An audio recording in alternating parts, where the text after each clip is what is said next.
The history of the black Negro that has been told about us outside of Africa has been completely ignored by scholars.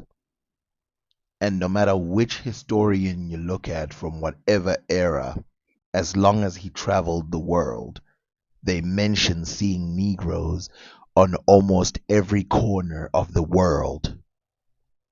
These are usually seen as exceptions, but is that real? Let's look at one example by Ibn Battuta, who discusses a people from the Middle East as far away as perhaps Pakistan or Iraq, and he says that it's 10 days away from India. And this is what he has to say. I was on one occasion at a place called Afkanbar in the district of Hazar Umruha, which is at a distance 5 nights' journey from Delhi, the capital of India. We had encamped there on a river called the River of Al-Sori. This was in the season of Shakal, which falls at the time of the summer heats. The river was coming down in flood from the mountains of Karajul. Now everyone who drinks from it, whether man or beast, dies because of the falling of the rain on poisonous grasses. We stayed by this river for 4 days without anyone going near it. There came to me there a company of poor brethren who had iron rings on their necks and arms, and whose chief was a coal-black Negro. They belonged to the corporation known as the Hydra, and they spent one night with us. Their chief asked me to supply him with firewood that they might light it for their dance. So I charged the governor of that district, who was Aziz, known as Al-Qamar, to furnish it. He sent about 10 loads of it, and after the night prayer they kindled it, and at length, when it was a mass of glowing coals, they began their musical recital and went into that fire, still dancing and rolling about in it. Their chief asked for me for a shirt, and I gave him one of the finest textures. He put it on, and he began to roll about in the fire with it on, and to beat the fire with his sleeves until it was extinguished and dead. He then brought me the shirt, showing not a single trace of burning on it, at which I was greatly astonished. So, a couple things to mention over here is that we have a black Negro, as he says, and as I've shown you, Ibn Battuta is very familiar with people from around the world. So, when he says a black Negro, he does not mean a dark skinned Indian or a dark skinned Arab or any of that.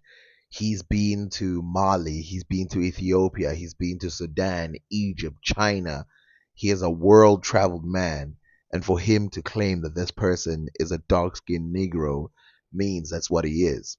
But the most interesting part is that he's not a slave. In fact, he's the opposite. He's the chief of these people living in this area. And he shows that these people are probably what you would call a sideshow or some kind of act, because they take his shirt and they basically roll around with it and then show that nothing has happened. This is probably a form of magic. So they probably go around performing magic tricks. Who is this guy and where does he come from? And why is he listed in this book as an interesting article or an interesting participant in this guy's journey through Iraq and Persia? Because that's the name of the chapter.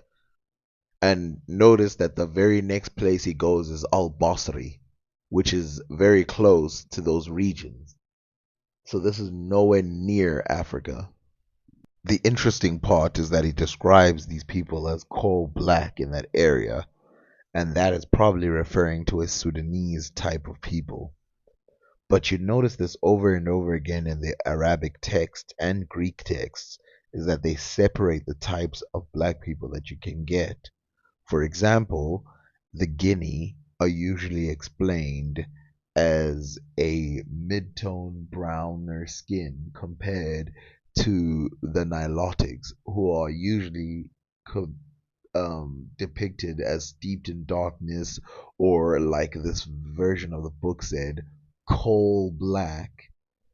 And then you have the Zanj, or the Izinu, or whatever word they use for them, which are the Bantu or Khoisan sometimes, and they depict these people as much lighter skin than the people of both those regions, which is understandable given the complexion that a lot of Bantu people reach.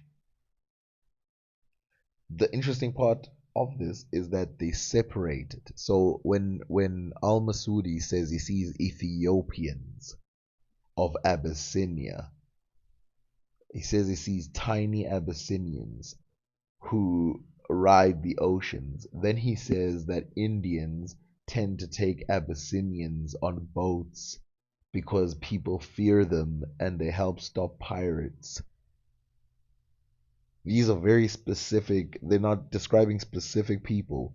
Not to mention that Al Masudi thinks that Andamanese people look strange even for black people. That they're not just like, oh, these are just different type of people. He also describes them as like being very strange looking for black people. These texts make it obvious that they're talking about three different types of people which they found on multiple areas. The Zanj are the people who you tend to find them being located as slaves in foreign regions. But people like the Abyssinians and the Nilotics, they tend to be described as free people, which is, I can see why this is the case. Maybe because some of these places that were captured were more likely to have slaves, and the Zanj that were coming from the coast.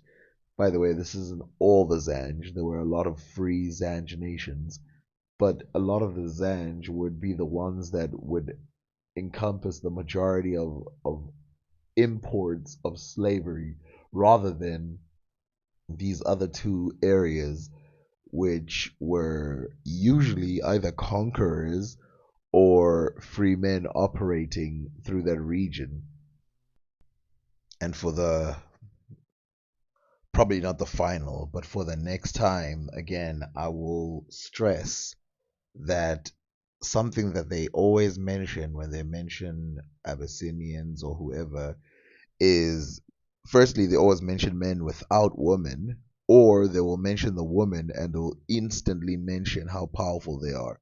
But here's an interesting part describing what I said last time about women in Africa, which is that no matter where you go in Africa, the woman will always be described as being in charge or having power in front of the men. Again, here's Ibn Battuta, but now he's describing a Berber tribe.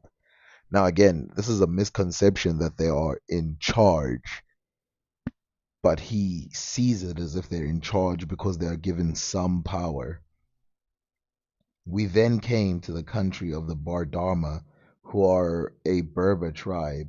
Caravans travel only under their protection, and in this connection, women are more important than men. They are nomads and do not stay in one place. Their tents are strange in form. They set up wooden poles and put matting on them. On top of these, they put a network of poles which they cover with skins or strips of cotton. Their women are most perfectly beautiful of women and have the most elegant figures. They are pure white and very fat. I have not seen in the country any who are as fat. the tradition or the experience that he experienced is not surprising, as it is still practiced in Mauritania and other parts of the Maghreb, where women are overfed because it's considered beautiful. You shall see, though, that this is taken from the countries of the blacks. And so these people are migrants or nomads who move from place to place within the countries of the blacks. In fact, you will notice that he calls the Maghreb part of the countries of the blacks and even Egypt. But that's for another video.